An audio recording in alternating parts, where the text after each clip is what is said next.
শবে কদরে বিশেষ যে আমলটির কথা নবী করিম সাল্লাল্লাহু আলাইহি ওয়াসাল্লাম শিক্ষা দিয়েছেন সেটি হলো আম্মা জান আয়েশা রাদিয়াল্লাহু তাআলাকে তিনি একটা দোয়া শিক্ষা দিয়েছেন। দোয়াটা হলো আল্লাহুম্মা ইন্নাকা আফুউন তুহিব্বুল আফওয়া ফাআফু আন্নি। আল্লাহ, আপনি ক্ষমাশীল, আপনি ক্ষমা করতে ভালোবাসেন, অতএব আমাকে আপনি ক্ষমা করে দিন।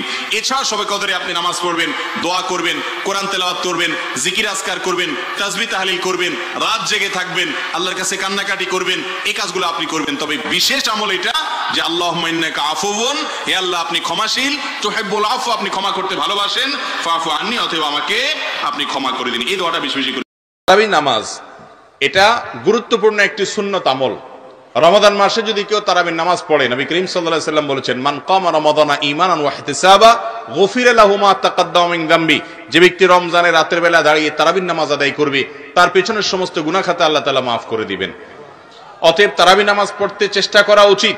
কিন্তু কোনো কারণে যদি কেউ তারাবি নামাজ না পড়েন, তার কারণে তার রোজা হবে না, এমন কোনো কথা পৃথিবীর কোনো আলেম, কোনো ফকিহ বলেন নাই। অতএব যদি কেউ তারাবি পড়তে নাও পারেন, রোজা তাকে অবশ্যই রাখতে হবে। তারাবি মিস হলে গুনাহ হবে না, বড় গুনাহ কবিরা গুনাহ হবে না, কিন্তু রমজানের রোজা মিস হলে কবিরা গুনাহ হবে। অতএব তারাবি নামাজ এটা আমাদের আদায় করা উচিত। এটা যদি ছুটে যায় কোনো কারণে, হঠাৎ কোনো একদিন একা একা পড়ে নেব, আর যদি অসুস্থতার কারণে শরীর খারাপ লাগে পড়লামই না, একদিন মাত দিলাম হঠাৎ করে, তাহলে ইনশাআল্লাহ বড় কোনো গুনাহ হবে না বা গুনাহ হবে না। কিন্তু অলসতা করে যদি আমি বাদ দেই তাহলে সেটা। সিয়াম পালন করি রমাদান মাসে বা অন্য সময়, সিয়ামরত অবস্থায় একজন সিয়াম পালনকারী ব্যক্তি তিনি নখ, চুল ইত্যাদি কাটতে পারবেন কিনা, শেভ হতে পারবেন কিনা, তিনি নাভির নিচের পশম ইত্যাদি কাটতে পারবেন কিনা বা চাঁচতে পারবেন কিনা, এ বিষয়ে আমরা অনেকেই জানতে চাই। সিয়ামরত অবস্থায় এই কাজগুলো করলে আমাদের সিয়াম ভঙ্গ হবে কিনা বা সিয়ামের কোনো ক্ষতি হবে কিনা, সিয়ামের জন্য এটি ক্ষতিকর হবে কিনা, পুরো বিষয়টিকে আমরা সামনে রেখে উত্তর দেওয়ার চেষ্টা করব ইনশাআল্লাহ হবে না। প্রিয় দর্শক, আমরা এর আগে সুনান নাসাইর একটি বর্ণনায় কোন একটা পর্বে উল্লেখ করেছিলাম যে সিয়াম ভঙ্গের বিষয়টি আসলে নির্ভর করে শরীরে কোনো কিছু প্রবেশ হলো কিনা, পেটে পাকস্থলিতে কোনো কিছু গেল কিনা, খাদ্যের কাজ হলো কিনা, এর উপরে সিয়াম ভঙ্গের বিষয়টি নির্ভর করে। শুধুমাত্র বীর্যপাতের বিষয়টি এক্সেপশনাল। কোনো কিছু বের হলে ওযু ভঙ্গ হয়, আর কোনো কিছু প্রবেশ করলে রোজা ভঙ্গ হয়। বীর্যপাতের বিষয়টি এক্সেপশনাল, ভিন্ন ব্যতিক্রম, যে তার ফলে রোজা ভঙ্গ হয়। আমরা দেখি নখ, চুল ইত্যাদি কাটলে বা শেভ হলে, অথবা আপনার নাভির নিচের কোনো পশম ইত্যাদি যদি কেউ কেটে থাকেন বা চেঁচে থাকেন, তাহলে এগুলো শরীরে কোনো কিছুকে প্রবেশ করায় না, যার কারণে এগুলো সিয়াম ভঙ্গ হওয়ার কোনো কারণ হতে পারে না। এর বাইরেও সুস্পষ্টভাবে এ বিষয়ে ফতোয়া দেখতে পাই আমরা। অনেক বড় বড় বিজ্ঞ ফকিগণ এবং মুফতিগণ সারা পৃথিবীতে ফতোয়া দিয়েছেন। তার ভিতরে সৌদি আরবের সাবেক গ্র্যান্ড মুফতি আব্দুল আজিজ বিন আব্দুল্লাহ বিন বাজ রাহমাহুল্লাহ তিনি ফতোয়া দিয়েছেন যে চুল, নখ ইত্যাদি কাটলে সিয়াম ভঙ্গ হবে না। দাড়ি শেভ করা এটা এমনিতে হারাম কাজ, কোনো মুসলমানের জন্য জায়েজ নাই, সেটা রমজান মাসেও না, রমজানের বাইরেও না। তবে যদি কেউ করেন এর ফলে তার সিয়াম ভঙ্গ হবে না। নাভির নিচের পশম ইত্যাদি শরীরের অবাঞ্ছিত লোম এগুলো যদি আমরা কোনোভাবে রিমুভ করি, কাটি বা চাঁচি, তাহলে সেক্ষেত্রে এটাও আমাদের সিয়াম ভঙ্গের কোনো কারণ হবে না। একই ফতোয়া কাতার ভিত্তিক ওয়েবসাইট, ফতোয়ার ওয়েবসাইট islamweb.com এর মুফতিগণ তাদের বোর্ড ফতোয়া দিয়েছেন, এবং সৌদি আরবের লজনা দায়েমা বা ফতোয়া বিষয়ক স্থায়ী কমিটি, সর্বোচ্চ স্থায়ী কমিটি ফতোয়া বিষয়ক, সেখানে পুরো কমিটির ফতোয়া রয়েছে বিষয় যেগুলো সিয়াম ভঙ্গের কোনো কারণ থাকবে না। অতএব আসুন আমরা জেনে নিই যে সিয়ামরত অবস্থায় রমজানে বা অন্য কোনো সময় আমরা যদি হাতের বা পায়ের নখ কাটি বা চুল কাটি অথবা চাঁচি, তাহলে এর কোনোটি আমাদের সিয়ামের জন্য কোনো প্রকার ক্ষতিকর হবে না। আল্লাহ তাআলা আমাদের নিয়ত না করে রোজা রাখলে রোজা হবে কিনা? না, নিয়ত ছাড়া কোনো আমল আল্লাহর কাছে গ্রহণযোগ্য হবে না। ইন্নামাল আমালু বিন্নিয়াত। বিধায় আপনি সারাদিন না খেয়ে থাকলেন, এবং না খেয়ে থাকাটা হয়তো আপনার গ্যাসের কারণে, অসুস্থতার কারণে, কিংবা কোনো ডায়েট করার জন্য, কিংবা খাদ্যের অভাবের কারণে আপনি না খেয়ে থাকছেন। তো এই না খেয়ে থাকাটাকে আপনি ইবাদত হিসাবে গণ্য করতে পারবেন না, এবং এটা হিসাবে গণ্য হবে না যদি আপনার মধ্যে রোজার নিয়ত না থাকে। হ্যাঁ, আপনি যেটাকে যথাসময় রোজার নিয়ত করেছেন, দুপুরে 10টা পর্যন্ত 9টা পর্যন্ত আপনি খান নাই, এরপরে আপনি নিয়ত করেছেন ঠিক আছে আজকে তাহলে আমি রোজা রাখলাম। এই যে নিয়ত করলাম, রোজা রাখলাম, যে আমি না খেয়ে থাকছি আল্লাহকে খুশি করার জন্য, এটা একটা ইবাদত, সেই হিসাবে না খেয়ে থাকছি, তাহলে সেক্ষেত্রে আপনার সওয়াব হবে। রোজা রেখে থুতু গিললে কি রোজা হবে? দেখেন, আমাদের দেশে যারা নতুন রোজা রাখে, বিশেষ করে কিশোর এবং বালক বয়সের পোলাপাইন, দেখবেন রোজা রাখার পর প্রথম ঘন ঘন কাল থুতু ফেলে। খেয়াল করছেন? একটু পরপরই ঘর থেকে বাইরে হয়ে যায়, বাইরে যে থুতু ফেলে আসে, বেসিনে চলে যায়, বেসিনে যে থুতু ফেলে আসে। নতুন নতুন রোজাদার হলে একটু বেশি করে। আর যারা খুব বেশি প্র্যাকটিসিং না, রোজার মাসনামা সেলাতে গভীরভাবে জানা, তারাও একটু বেশি বেশি থুতু ফেলে, দেখবেন ঘন ঘন থুতু ফেলে। অথচ রোজা রেখে থুতু গিললে রোজার কোনো ক্ষতি হবে না। থুতু এটা আপনার ন্যাচারাল একটা বিষয়। থুতু যদি আপনি টোটালি ফেলতে থাকেন, একটুও না গিলেন, আপনি বাঁচবেন? মানুষই তো বাঁচবে না, গলা শুকাইতে মারা যাওয়ার অবস্থা তৈরি হবে।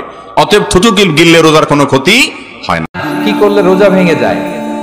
causes that make you fasting null and void, যে কাজগুলো আপনার রোজাকে নাল এন্ড ভয়েড করে দেয়। তো আমরা এবার পয়েন্ট আকারে শুনবো যে কি কি কাজ করলে, এখানে মৌলিকভাবে 3টা জিনিসের কথা বলা হয়েছে, কিন্তু আরো কিছু জিনিস আছে যেগুলো করলে আপনার রোজা ভেঙে যাবে। আসুন আমরা সেগুলো শুনি।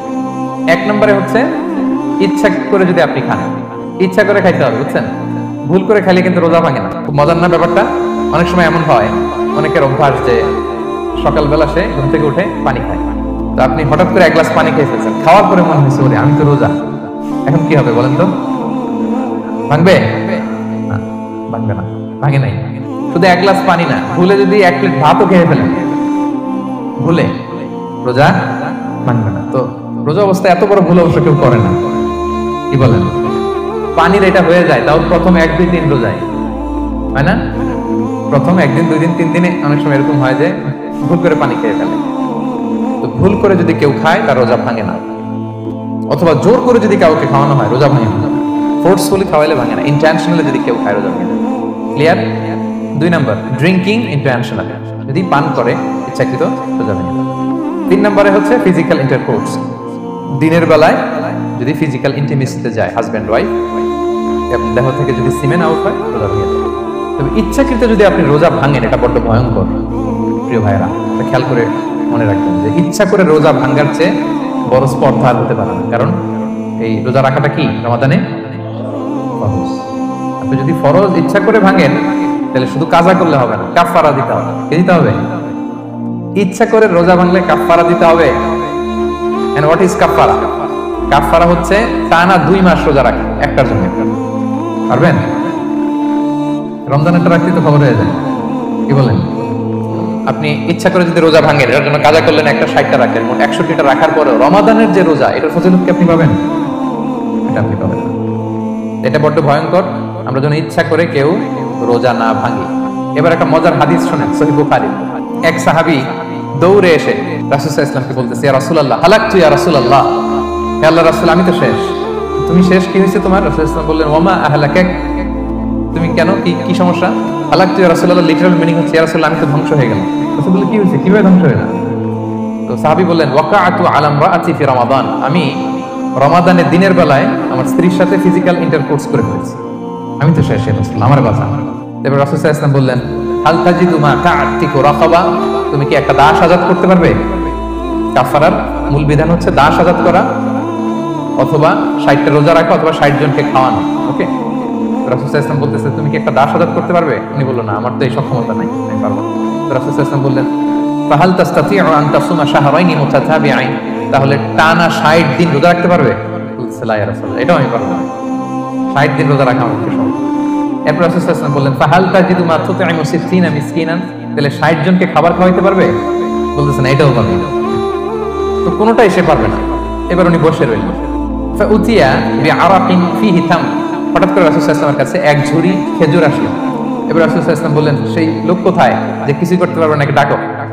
এবার আসলেন। রাসূল সাল্লাল্লাহু আলাইহি ওয়াসাল্লাম বললেন, তুমি দাস আজাদ করতে পারবে না, 60 দিন রোজা রাখার নিয়ম এটাও পারবে না, 60 জনকে খাওয়ানো এটারও সক্ষমতা নাই, তাহলে এই যে এক ঝুড়ি খেজুর আসছে আমার কাছে, সাদাকার খেজুর, যাও এটা তুমি দান করে দাও আল্লাহর রাস্তায়। এবার উনি বলতেছে, আলা আফকারা মিন্না ইয়া রাসূলুল্লাহ, আমার চেয়েও গরীব কাউরে দান করব? রাসূল সাল্লাল্লাহু আলাইহি ওয়াসাল্লাম বললেন, হ্যাঁ।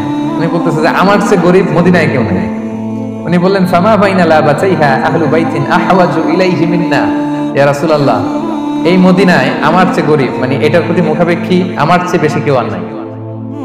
ফাদাহিকা নবী সাল্লাল্লাহু আলাইহি ওয়াসাল্লাম, রাসূল সাল্লাল্লাহু আলাইহি ওয়াসাল্লাম এই কথা শুনে হেসে দিলেন। হাত্তা বাদাত আনিয়াবু, রাসূল সাল্লাল্লাহু আলাইহি ওয়াসাল্লামের চোয়ালের 2 পাশের দাঁত দেখা গেল। রাসূল সাল্লাল্লাহু আলাইহি ওয়াসাল্লাম সাধারণত হাসতেন না, দেহেক যেটা এটা খুব কম হাসতেন না, তিনি তাবাসসুম যেটা স্মাইলিং মুচকি হাসতেন, ওটাতে দাঁত দেখা যায়। কিন্তু এই লোকের কাণ্ড দেখে, এই সাহাবী রাদিয়াল্লাহু তাআলা আনহুর কাণ্ড দেখে রাসূল সাল্লাল্লাহু আলাইহি ওয়াসাল্লাম হাসি আর থামে রাখতে পারলেন না। ফাদাহিকা নবী সাল্লাল্লাহু আলাইহি ওয়াসাল্লাম, রাসূল সাল্লাল্লাহু আলাইহি ওয়াসাল্লাম এমন হেসে দিলেন যে ওনার দাঁত দেখা গেল, এরকম হাসি উনি হাসেন না। এরপর রাসূল সাল্লাল্লাহু আলাইহি ওয়াসাল্লাম বললেন, কি আর করা, যাও, ইযহাব ফাআতঈমহু আহলাক, যাও নিয়ে তোমার ফ্যামিলিতে খাও। আর কি করলে রোজা ভেঙে যায়?